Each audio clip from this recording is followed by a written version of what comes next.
dimohon memperhatikan materi yang disampaikan oleh pembicara serta aktif saat sesi diskusi berlangsung. Yang kedelapan, pada saat sesi tanya jawab, peserta yang ingin bertanya wajib menekan raise hand terlebih dahulu. Yang kesembilan, apabila pada saat pengisian presensi terjadi gangguan sinyal atau gangguan yang lain, diharapkan untuk segera konfirmasi ke CP dengan melampirkan bukti screenshot kendala. Untuk toleransi waktu yang diberikan selama 3 jam setelah kegiatan selesai. Lebih dari itu, absen tidak dihitung dan peserta tidak mendapatkan sertifikat. Yang ke-10, apabila peserta berhalangan untuk hadir, diwajibkan untuk konfirmasi ke CP yang telah tersedia. Yang ke-11, peserta dilarang melakukan kegiatan yang mengganggu keberlangsungan acara. Dan yang terakhir, peserta dilarang berbicara atau berkomentar yang mengandung unsur sara dan dilarang memprovokasi salah satu pihak dengan bahasa yang kotor atau kasar. Selanjutnya, saya akan membacakan susunan acara pada kesempatan yang penuh bahagia ini. Diawali dengan pembukaan, kemudian yang kedua ada review materi, yang ketiga memasuki materi, yang keempat tanya jawab, yang kelima sesi dokumentasi, dan acara yang terakhir adalah penutup. Memasuki acara yang pertama yaitu pembukaan. Hadirin yang kami hormati, untuk mengawali kebersamaan kita di pagi hari ini, marilah kita buka workshop PKM yang ketiga ini dengan bacaan basmalah bersama-sama. Bismillahirrahmanirrahim. Acara yang kedua adalah review materi yang telah disampaikan oleh Ibu Risma Nur Rahmawati terlebih dahulu. Selamat pagi Ibu, bagaimana kabarnya? Pagi Mbak. Pagi semuanya, gimana kabarnya? Hari ini saya agak kurang sehat sebetulnya, tapi tetap harus mendampingi teman-teman semuanya.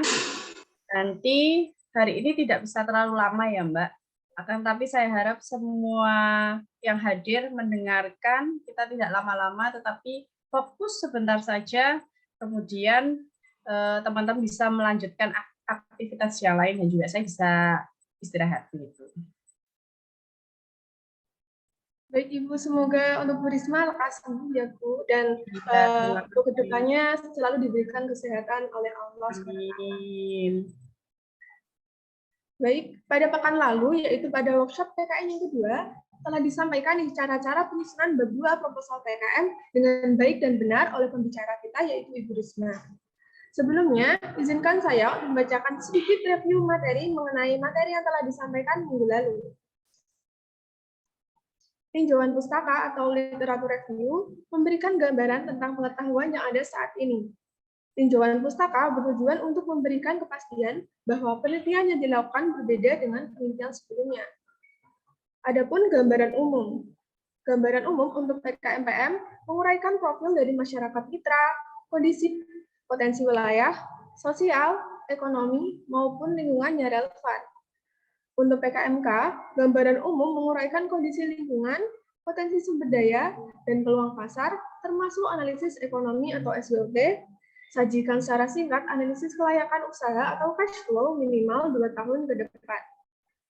Baik, bagi peserta yang masih bingung terkait penyusunan bab 2 proposal PKM, dapat bertanya pada sesi ini untuk Kang Mas Mbak Yudi Mas Diajeng yang ingin bertanya diharapkan untuk mengangkat tangan terlebih dahulu, dan setelah saya persilahkan, peserta diperbolehkan untuk menyalakan mikrofonnya, kemudian menyampaikan pertanyaannya.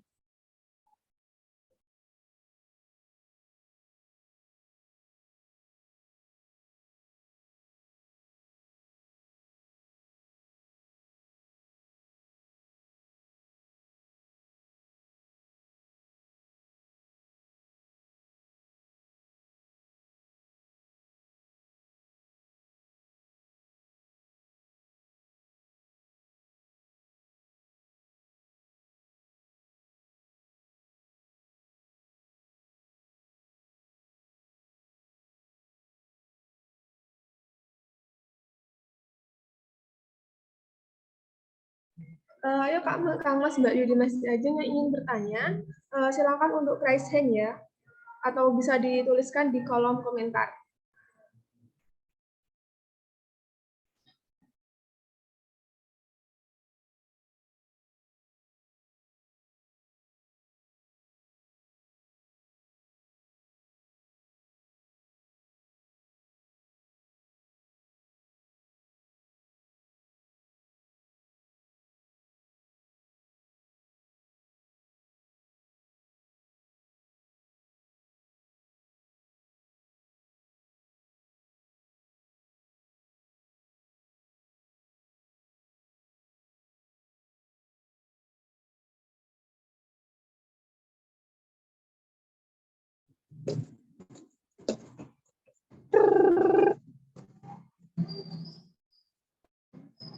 Enggak, kamu Bluetooth. Demi Allah di sini.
Ini caranya.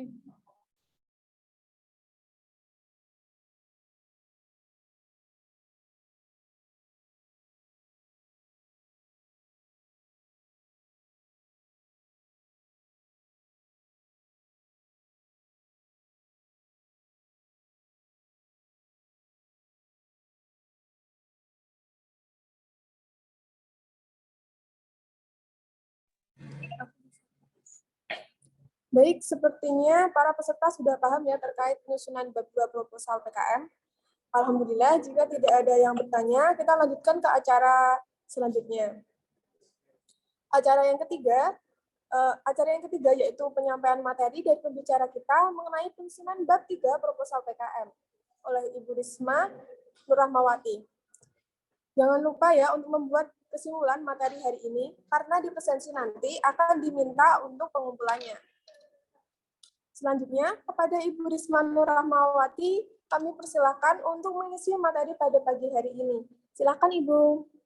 Ya, oke, terima kasih. Sebelum saya mengisi materi pagi hari ini, saya mencoba untuk mengulas atau istilah aslinya mereview satu kelompok ya yang sudah dikirimkan panitia tentang pekerjaan yang kemarin atau materi yang kemarin tentang gambaran umum. Oke. Sudah terlihat di layar milik teman-teman? Sudah? Belum. Sudah terlihat atau belum? Word-nya sudah terlihat? Sudah. Sudah, Bu. Oke. Ya. Jadi bab 2 kemarin, minggu kemarin atau workshop minggu kemarin itu tentang gambaran umum masyarakat mitra ya. Kalau PKM jenis kewirausahaan bukan gambaran umum masyarakat mitra, akan tetapi gambaran umum usaha. Nah, ini yang saya jadikan contoh adalah PKM pengabdian masyarakat. Bab 2 berisi tentang gambaran umum masyarakat mitra. Mitranya siapa? Ya, orang yang akan kamu bantu, daerah, wilayah, organisasi misalnya. Ibu-ibu PKK, majelis taklim, atau desa tertentu yang ingin kamu bantu. Bab 2 isinya adalah gambaran umum masyarakat mitra. Kalau PKM jenis riset eksakta, riset sosial humaniora, maka bab 2 adalah tinjauan pustaka. Tinjauan pustaka yang sudah disampaikan oleh Mbak Nabila tadi, bahwa tinjauan pustaka adalah melihat penelitian terdahulu yang memiliki objek atau teori yang sama dengan yang kita gunakan, lalu kita menjelaskan apa toh sebetulnya yang menjadi perbedaan penelitian terdahulu dengan yang akan kita lakukan. Nah, ini saya sedikit menunjukkan saja bab 2 gambaran umum masyarakat mitra. Akan tetapi ini ada salahnya ya, saya tidak tahu milik siapa bab 2 PKM PM. Salah ada pada spasi. Di PKM spasinya itu bukan 1,5 Mas Mbak, akan tetapi 1,15. Profil masyarakat mitra Desa Bumulyo ya, Bulumulyo. Letak geografis ya berbatasan dengan Kali Siwalan Batangan. Desa Sukoagung, Kecamatan Batangan. Ya. Sudah betul, mencantumkan peta geografis dari lokasi yang akan kita bantu. Akan tetapi masih ada yang kurang. Apa? Foto dari desa yang akan kita bantu itu seperti apa? Nanti kalau betul-betul teman-teman mengerjakan PKM diajukan sebagai keikutsertaan dalam lomba dan juga untuk syarat mengikuti skripsi ya, karena PKM ini menjadi penting karena menjadi salah satu syarat agar teman-teman bisa skripsi. Nah, selain menampilkan peta wilayah, teman-teman juga harus mencantumkan foto dari mitra yang kamu bantu. Ini sudah betul ada petanya. Kan tetapi fotonya ketika saya lihat, oh belum ada. Kemudian ketika mengambil PKM pengabdian masyarakat, teman-teman harus mencari tahu luas wilayah masyarakat yang kamu bantu itu berapa. Ini sudah betul. Luas wilayahnya 324 bla bla bla. Sudah ada. Teman-teman lihat di layar itu sudah ada, sudah betul. Cuman kurang lengkap. Kemudian kelompok ini juga menjabarkan berapa jumlah jiwanya. Betul, laki-laki sebanyak berapa, kemudian perempuan sebanyak berapa. Jadi ketika teman-teman yang mengambil PKM pengabdian masyarakat harus menampilkan gambaran mitra yang ingin kamu bantu. Di foto, mapnya seperti apa, luas wilayahnya berapa, kondisinya seperti apa, laki-laki perempuannya berapa. Memang harus seperti itu di bab 2. Nanti yang masih keliru bisa diperbaiki. Ini contoh untuk pengabdian masyarakat. Nah, yang kedua, ini sepertinya PKM kewirausahaan. Nah, ini agak lebih rumit dibandingkan dengan PKM yang lain ya. Oke, gambaran umum rencana usaha. Di bab 2, ini sudah betul, spasinya 1,15, tadi salah. Gambaran umum bab 2 itu menceritakan tentang kondisi lingkungan tempat potensi usaha. Kamu mau usaha di mana? Kemudian produkmu itu nanti gambar umum seperti apa? Potensi wilayah seperti apa? Itu harus diceritakan. Kemudian dalam PKM kewirausahaan harus ada analisis kelayakan usaha. Kalau teman-teman belum ada analisis kelayakan usaha, BEP-nya seperti apa? Silakan nanti ditambahkan. Harus dihitung. Ya, seperti apa, Bu? Ini contohnya ada di layar teman-teman semuanya. Kemudian biaya total ketika teman-teman mengambil PKM 8 bidang. 8 bidang itu apa? Ya, kewirausahaan, pengabdian masyarakat, riset, dan lain sebagainya. Minimal 5 juta dan maksimal nanti silakan diajukan dananya 7 juta. Kurang dari 5 tidak boleh, lebih dari 7 tidak boleh. Kecuali PKM, GFT, dan AI, artikel ilmiah dan gagasan futuristik tertulis, teman-teman tidak perlu untuk mencantumkan rincian dana, tidak perlu mendapatkan tidak perlu teman-teman itu ibarat kata membuat pendanaan. Karena apa? Karena ketika lolos teman-teman mendapatkan intensif 2,5 juta rupiah. 2,5 juta rupiah ya. Terserah itu untuk apa, mau disumbangkan ke masjid boleh, mau buat jajarin temennya, bisnisnya juga boleh, atau dibagi per kelompok juga boleh, silakan. Saya pikir anak-anak ekonomi pasti tahu sedikit tentang bagaimana BEP nanti dihitung. Nah, seperti ini ya, seperti di layar teman-teman lihat semuanya. Kemudian jangan lupa analisis SWOT, kekuatan produkmu apa, kekurangannya apa, peluang usahanya seperti apa, ancamannya seperti apa, strategi pemasaran seperti apa, harus dijabarkan dalam bab 2 untuk PKM kewirausahaan. Ini ada yang kurang, Mbak. Untuk PKM kewirausahaan, logo dan gambar produknya belum ada. Jadi, teman-teman ya, kalau mau perhatikan, setiap produk, setiap brand itu ada namanya, ada logonya. MS Glow, Vaseline, Nivea, Pepsodent, kemudian merek sabun Kiev, Lifebuoy, Dettol, setiap brand punya nama, punya logo produknya, gambar produknya seperti apa, nanti silakan di bab 2 harus ada itu. Misalnya produk saya mau saya beri nama Sumber Selamat, Bu, silakan. Nanti logonya seperti apa? Dibuat di Canva, PicArt, atau Corel. Kemudian produkmu nanti itu dijual seperti apa kemasannya, itu juga harus ada di bab 2 untuk PKM kewirausahaan atau PKM yang lain misalnya Karsa Cipta. Atau PKM yang lain, gagasan futuristik. Gagasannya itu seperti apa? Harus ada gambarnya di dalam PKM. Ya, sampai di sini mohon teman-teman agar menjelaskan karena hari ini tidak akan lama ya, seperti yang saya katakan tadi, saya sedang kurang enak badan. Tadi 2 proposal PKM bab 2 sudah saya gambarkan ke teman-teman. Kemudian ini saya lanjut ke workshop pekan ketiga tentang metode riset.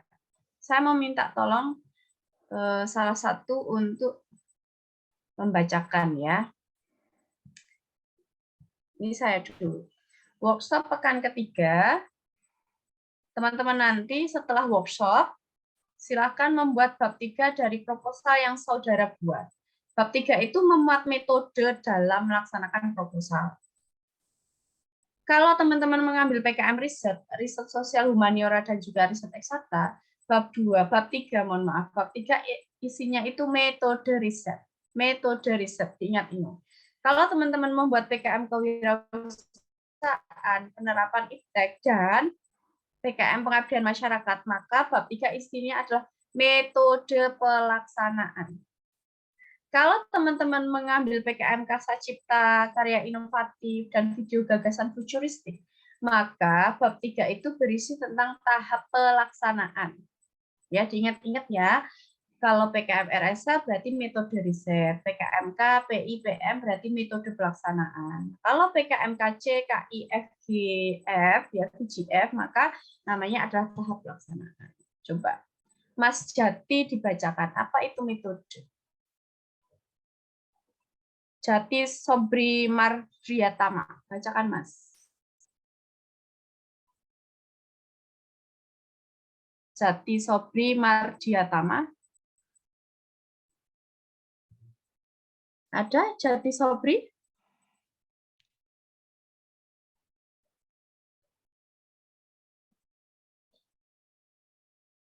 Jati Sobri Mardiatama. Saya ganti ya, Alia Agustina. Coba Mbak Alia dibacakan. Apa itu metode? Yang lain mendengarkan. Kalau sewaktu saya minta untuk membacakan, teman-teman tidak gagap. Jangan hanya masuk kemudian tidak tahu kemana. Ya Mbak, coba dibacakan Mbak. Apa itu metode? Apa itu metode? Metode penelitian merupakan langkah yang digunakan untuk memperoleh data sebagai tujuan penelitian. Metode adalah langkah yang saudara pergunakan untuk memecahkan masalah dalam rumusan penelitian. Jenis metode sangat banyak. Secara umum terbagi menjadi 3. Metode kualitatif, metode kuantitatif, dan campuran keduanya.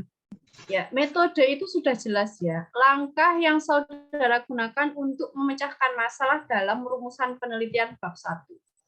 Metode riset. Oh, seperti apa toh langkah yang saya gunakan untuk memecahkan masalah dalam riset saya? Oh, metode pelaksanaan. Bagaimana toh langkah-langkah yang saya gunakan untuk memecahkan masalah dalam PKM kewirausahaan, penerapan iptek, dan pengabdian masyarakat. Kemudian metode secara umum itu ada 2, kualitatif dan juga kuantitatif. Coba dibacakan oleh Melia Zulfa. Silakan Mbak Melia Zulfa. Metode kualitatif yaitu konsep besar penelitian kualitatif. Istilah-istilah penelitian kualitatif merupakan penelitian untuk mengeksplorasi dan memahami makna yang oleh sejumlah individu atau kelompok orang dianggap berasal dari masalah sosial atau kemanusiaan. Kualitatif biasanya digunakan oleh prodi-prodi sosial dan humaniora. Penelitian kualitatif berkaitan dengan fenomena kualitatif. Misalnya ketika kita tertarik untuk menyelidiki alasan perilaku manusia, yaitu mengapa orang berpikir atau melakukan hal-hal tertentu. Kita cukup sering berbicara tentang penelitian motivasi. Jenis penelitian kualitatif yang penting. Penelitian kualitatif sangat penting dalam ilmu perilaku, di mana tujuannya adalah untuk menemukan motif yang mendasari perilaku manusia. Oke, terima kasih Mbak. Nah, teman-teman yang mengambil prodi ilmu sosial biasanya menggunakan metode kualitatif. Misalnya apa? Psikologi, misalnya sastra, humaniora. Kalau teman-teman dari eksakta ya, kualitatif ini adalah metode penelitian yang mengeksplorasi dan memahami makna sejumlah individu atau kelompok orang yang dianggap berasal dari masalah sosial atau kemanusiaan. Anak-anak ekonomi masuk ke riset sosial humaniora, RSH. Metode yang digunakan adalah kualitatif, atau juga kadang bisa menggunakan metode campuran, kualitatif plus kualitatif, karena ada hitungannya. Berbeda dengan metode kualitatif, ya, metode kuantitatif ada N-nya, Mbak. Kalau tadi tidak ada N-nya, sekarang ada N. Metode kuantitatif adalah upaya seseorang peneliti menemukan pengetahuan dengan memberi data berupa angka. Jelas, metode kuantitatif, data berupa angka. Metode kuantitatif biasanya digunakan oleh bidang eksakta atau sains, anak-anak MIPA, anak-anak kedokteran, matematika. Mereka menggunakan kuantitatif. Metode kuantitatif menggunakan eksperimen mengolah data berupa angka. Kalau dalam PKM, anak ekonomi masuk ke RSH, Riset Sosial Humaniora. Tetapi metode yang digunakan bisa keduanya atau blended, mix, kualitatif dan kuantitatif. Tergantung. Kalau hanya kualitatif saja silakan. Kalau kuantitatif saja gimana, Bu? Tidak boleh. Karena kamu termasuk dalam ilmu sosial, berhubungan dengan manusia. Boleh kualitatif campuran. Kualitatif saja atau campuran kualitatif dan kuantitatif. Kalau kuantitatif saja tidak boleh, hanya hitungan. Ini ranahnya anak eksakta. Kenapa kok ekonomi bisa kualitatif dan juga campuran? Karena selain teman-teman itu objek kajiannya berupa manusia, individu, sosial, teman-teman juga tidak luput dari yang namanya data berupa angka. Jadi silakan disesuaikan dengan kebutuhanmu.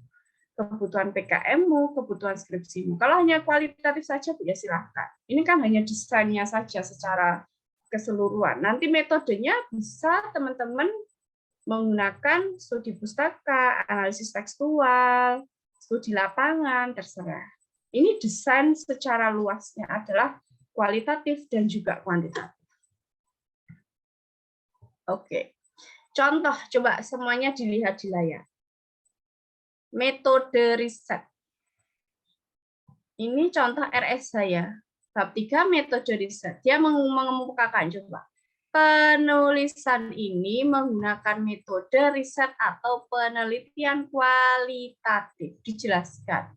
Nanti seperti apa? Tahapnya seperti apa? Bab 3 ini sebetulnya menjelaskan cara yang kamu gunakan untuk menjawab rumusan masalah di bab 1. Metode, cara, tata cara, urutan, seperti apa kamu nanti akan menyelesaikan rumusan masalah dalam bab 1. Dengan metode apa? Oh, metode kualitatif.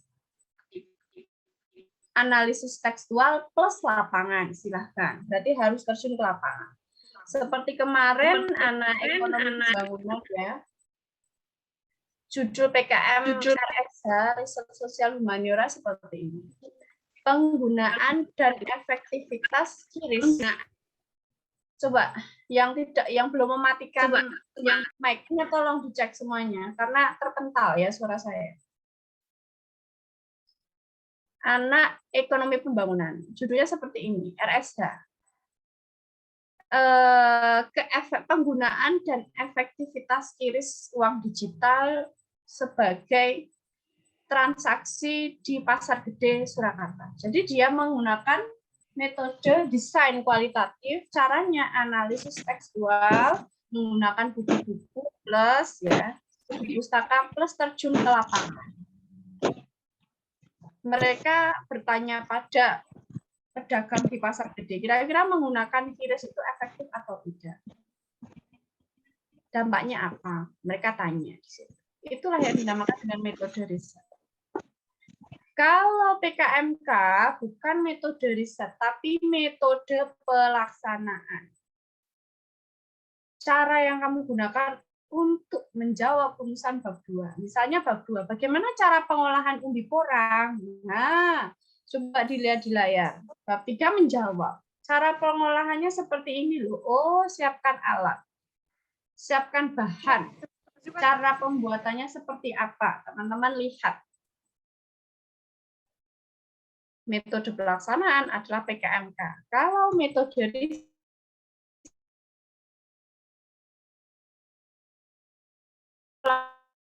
PKM jenis karsa cipta, karya ilmiah, dan video gagasan futuris. Namanya berbeda-beda, akan tapi konsepnya sebetulnya sama. Metode itu adalah tata cara untuk memecahkan masalah di rumusan masalah bab 1. Sampai di sini ada yang mau ditanyakan? Saya serahkan ke Mbak Nabila ya, karena penjelasan saya sudah selesai.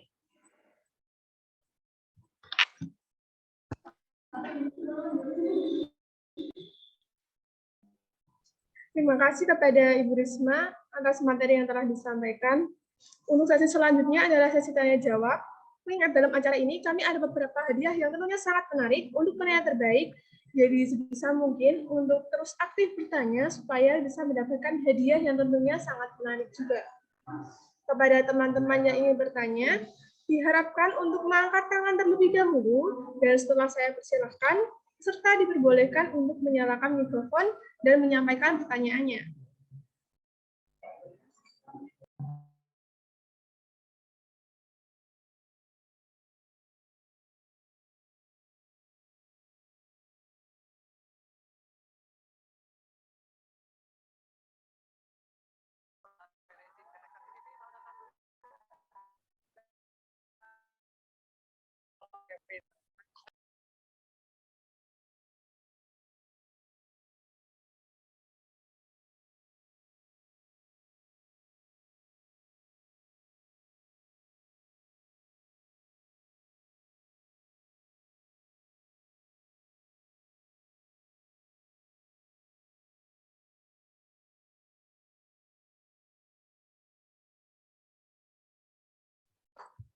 Silakan yang ingin bertanya.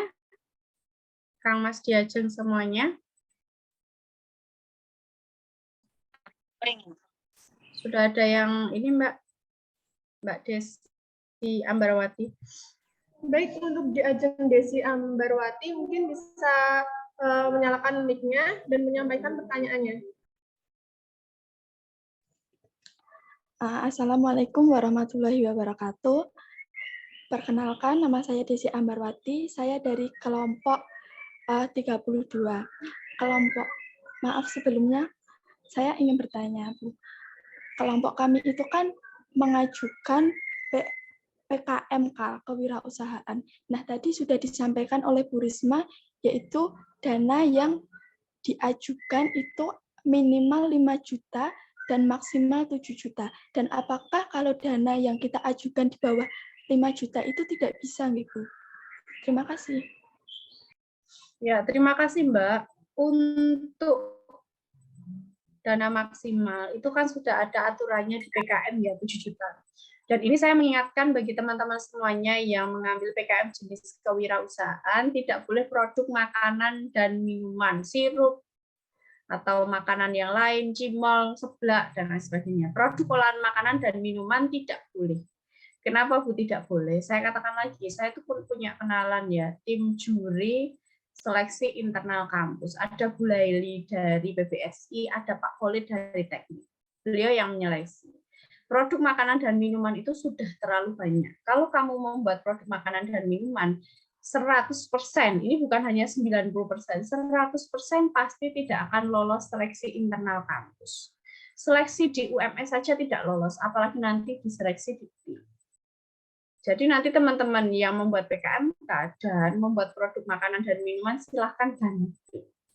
Bu, apakah harus 5 juta minimal dan maksimalnya 7? Aturannya sudah ada maksimal 7. Minimalnya sebetulnya tidak ada, Mbak. Tapi ini informasi bisik-bisik dari tim juri, silahkan dibuat minimal 5. Karena kan kamu akan membuat produk. Kalau kamu mengajukan keuangan hanya sedikit, produk yang kamu jual sedikit, keuntunganmu sedikit, kamu tidak bisa muter lagi nanti kalau lolos. Ibarat kata begini loh, Mbak, kita tuh kan disediai banyak uang, dana 5-7 juta. Kenapa kok harus membuat 1 juta? Kalau otaknya pengusaha, pasti dia mikir, semakin banyak uang, semakin banyak kita muter untuk membuat produk. Maksimal 7 juta, minimalnya tidak ada. Tapi tadi, bisik-bisik tadi, minimal silahkan dibuat dengan angka 5 juta, Mbak. Itu sudah proporsional. Ya, begitu jawaban saya, Mbak Desi. Baik, Bu. Terima kasih. Ya, kan ini belum dibuat tahu untuk bab 4 dan juga justifikasi anggaran. Nanti silahkan dibuat minimal 5 juta, maksimal 7. Ada lagi yang mau bertanya? Silahkan.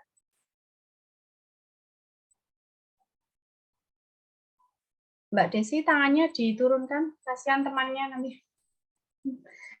Capek kamu nanti. Baik, Ibu, ini ada pertanyaan di kolom chat. Izin membacakan, Ibu. Izin bertanya, Bu, dalam pembuatan metode pelaksanaan PKMK, kita perlu mempraktikannya langsung atau cukup berandai-andai saja, Bu? Ya, terima kasih. Namanya kan proposal ya, kita belum penelitian. Ketika kita membuat skripsi, sebelum membuat skripsi itu kan membuat proposal dulu. Apakah kita harus sudah mengerjakan, Bu, ketika membuat proposal? Ya, tentu belum. Ya, kita tuh kan hanya sebatas mengkonstruksi pikiran kita. PKMK, nanti alat bahannya apa ya, harganya berapa? Soal harga kan bisa cek di Shopee, Tokopedia, dan lain sebagainya, disesuaikan. Nah, sebetulnya untuk tahap proposal itu teman-teman hanya seperti memperkirakan. Akan tetapi tidak asal memperkirakan, tapi harus ada acuannya, harus membaca buku, membaca jurnal, harus berdiskusi dengan rekannya. Kalau misalnya Bu saya itu mau membuat aplikasi, ya silahkan mengajak anak teknik untuk berdiskusi. Bu saya itu ingin meneliti obat herbal, silahkan mengajak anak biologi. Saya tuh mau meneliti tentang kesehatan, silahkan mengajak anak kedokteran misalnya. Hanya berandai-andai, tetapi tidak sebatas berandai-andai. Harus ada pemikiran yang kita gunakan. Caranya gimana, Bu? Banyak membaca buku, banyak berdiskusi. Bu, kalaupun saya ingin membuat kecil-kecilan, boleh enggak? Sudah praktek? Boleh, silahkan. Itu malah lebih bagus. Jawaban saya begitu. Kalau sudah lolos seleksi internal kampus dan juga sudah lolos di kamu dapat duit, nah itu baru kamu laksanakan program. Sudah, Mbak Nabila. Jelas ya yang bertanya ya.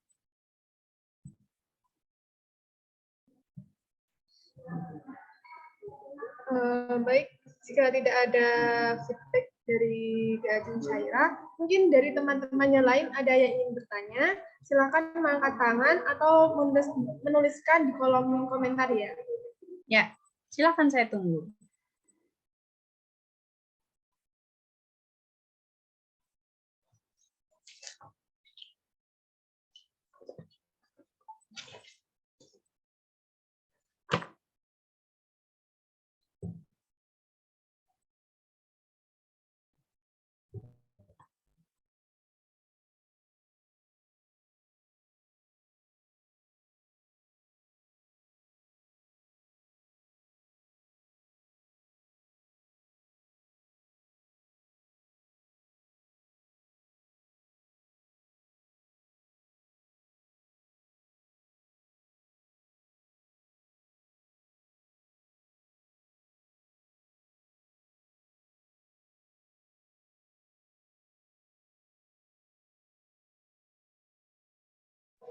Banyak teman-teman yang ingin bertanya, yuk. Ada rewardnya loh, masa nggak mau nih?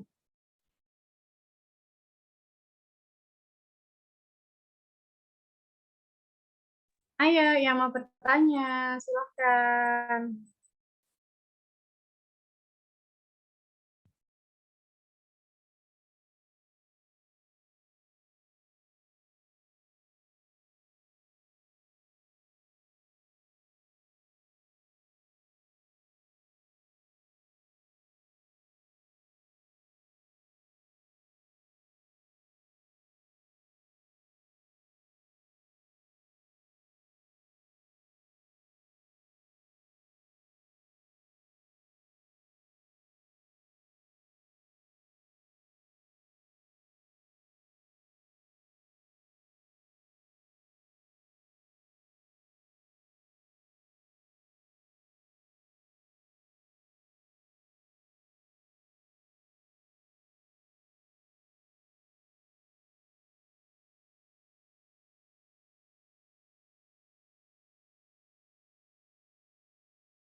Kalau malu bertanya secara langsung bisa ditulis. Nanti dibacakan Mbak Nabi.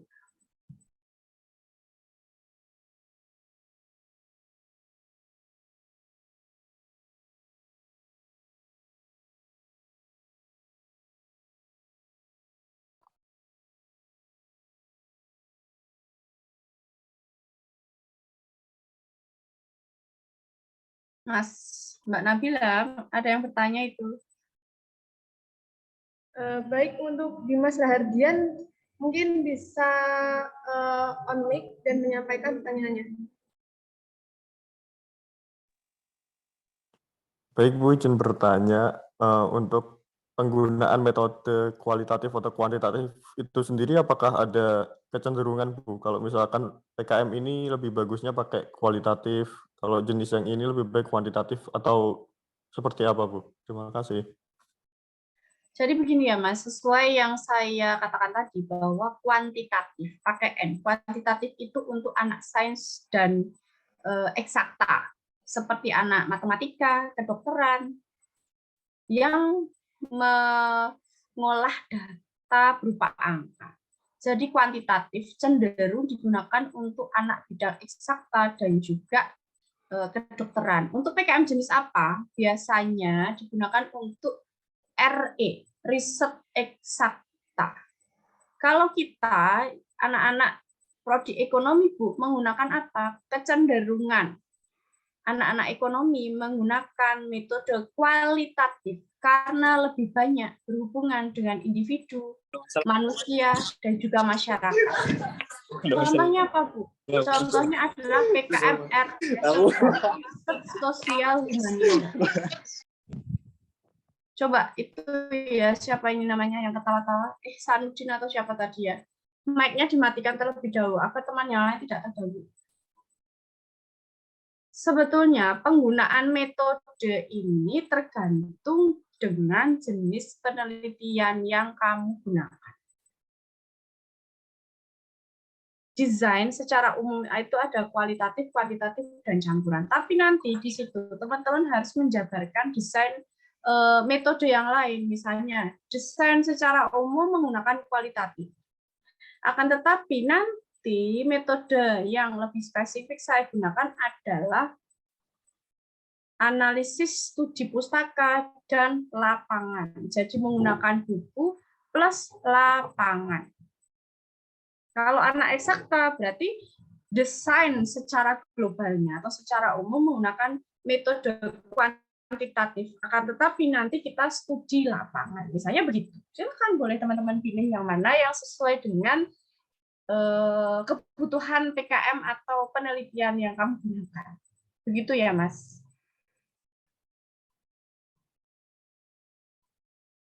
Saya kembalikan lagi ke moderator.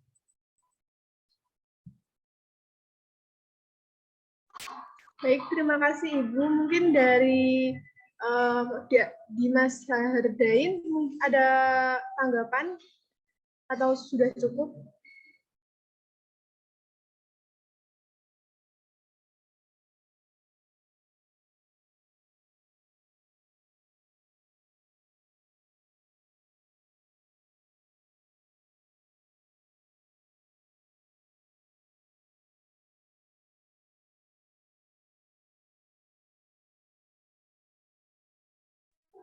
Baik, jika sudah cukup, mungkin dari teman-teman yang lain ada yang ingin bertanya. Yuk, tanya yuk. Mungkin mumpung ada kesempatan nih buat tanya-tanya. Daripada bingung nanti pas buat proposal PKM-nya di bab 3.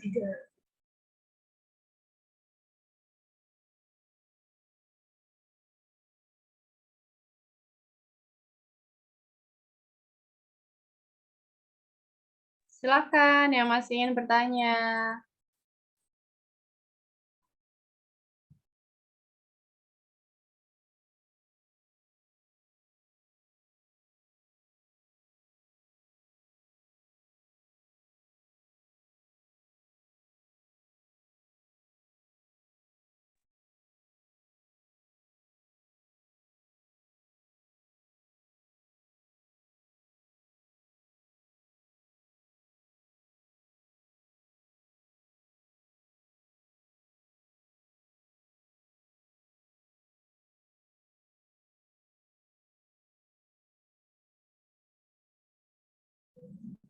Baik, sepertinya sudah tidak ada yang ingin bertanya ya. Jika tidak ada yang ingin bertanya, berarti sudah pada paham nih ya terkait pembuatan proposal PKM bab ketiga. Kalau sudah paham, mungkin sesi tanya jawab kali ini bisa saya cukupkan. Terima kasih kepada Ibu Risma Nur Rahmawati atas materi yang telah disampaikan, dan untuk Dimas Diajeng yang telah berperan aktif dalam sesi diskusi kali ini.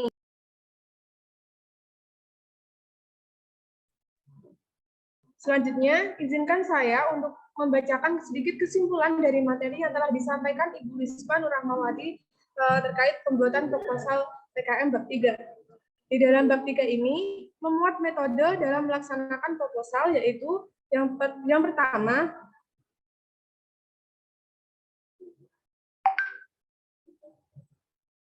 metode riset pada PKM RSH, PKM RE, dan yang kedua, metode pelaksanaan pada PKMK, PKMPI, PKMPM, dan tahap pelaksanaan pada PKMKC, PKMKI, PKMPGF. Metode penelitian merupakan langkah yang digunakan untuk memperoleh data sebagai tujuan penelitian. Untuk jenis metode sangat banyak. Secara umum terbagi menjadi 3, yaitu metode kualitatif. Metode kualitatif biasanya digunakan oleh prodi-prodi sosial dan humaniora. Penelitian kualitatif berkaitan dengan fenomena kualitatif. Kemudian ada metode kuantitatif. Metode kuantitatif adalah upaya seorang peneliti menemukan data dengan memberi data berupa angka dan juga ada campuran keduanya. Baik Ibu, apakah dari Ibu ada sepatah dua patah kata sebagai penutup sesi materi pada pagi hari ini?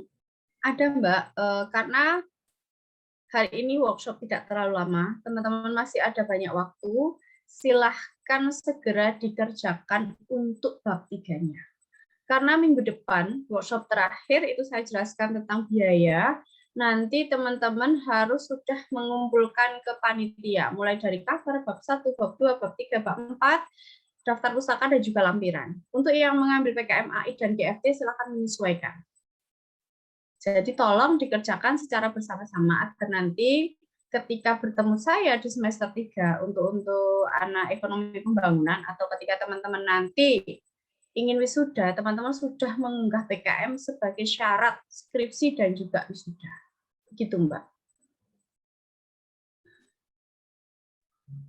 Baik, terima kasih Ibu atas materi. Saya ucapkan terima kasih kembali kepada Ibu Risma atas materi yang telah disampaikan pada pagi hari ini.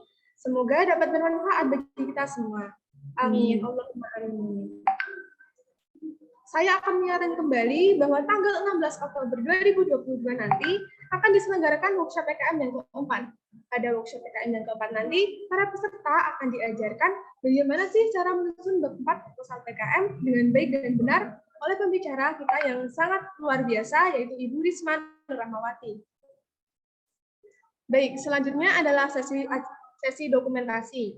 Diharapkan untuk semua hadirin menghidupkan kameranya terlebih dahulu. Ya, teman-teman on cam dulu sebentar. Untuk panitia mungkin bisa bantu untuk screenshot ya.